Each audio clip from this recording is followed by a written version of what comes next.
Okay, now when it comes to applying algebraic properties, and one of the things that we're going to be doing often is working with different orders of operation based on how we're trying to solve the algebraic problem or how we're trying to arrange the algebraic expression. And so for this, you would have to just keep in mind the orders of operation that we have, which are normally coined as PEMDAS. Now, the P refers to parentheses. So if you see any parentheses, always start with the innermost parentheses and work outwards. Every operation that takes place within the parentheses always must be taken care of first. After that, you can consider any exponents. If there's any exponents, you do that. So knowing this is important because let's say you had something like this.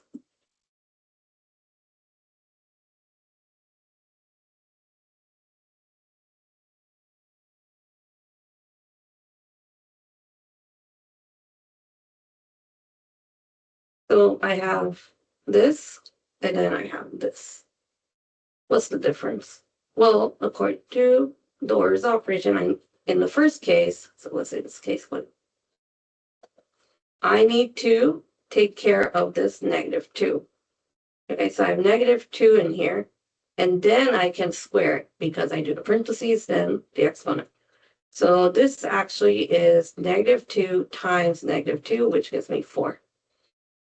However, in case 2, I don't have any parentheses. And notice that I have a 2 that's being squared. So this is saying this 2 is squared, not -2. So this is the same as writing -1 times 2 squared. If I wanted to break it down into in this way. So this is key to why it's important to follow the orders of operation. So this gives us -4. All right. So notice these results are completely different.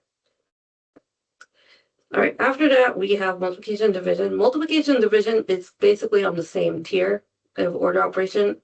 You can have division before multiplication. You can have multiplication before division. So generally, the best way forward is always move left to right and then do the multiplications, divisions in that way. So for example, if I had 8 times 2 divided by, say 4. Well, what's 8 times 2? That's 16. Then I divide by 4. That gives me 4. So I just go left to right. But if I did go about this the other way, I have the option of doing the division before the multiplication.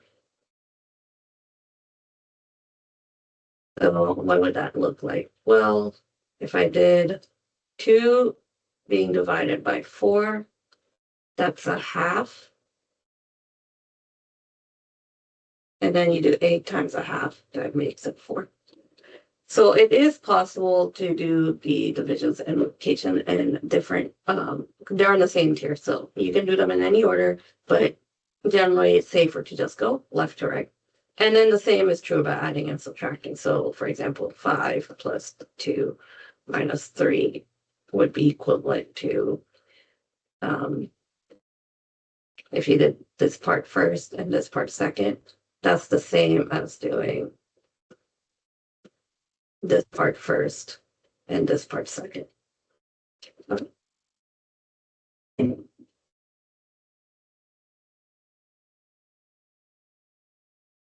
Okay, so now let's look at some examples. This one, we want to evaluate. So a lot of times you're going to see the word evaluate.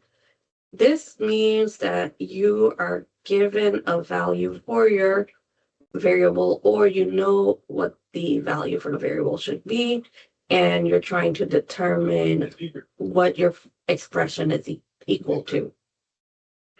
So your final result should be a number. Anytime you're trying to evaluate something, you should end up with a number.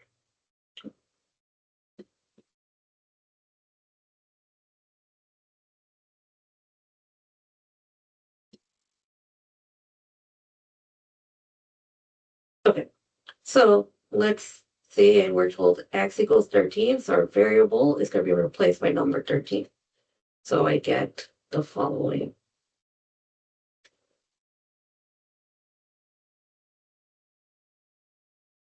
And now I'm going to apply the orders of operations step by step. So I start with the parentheses.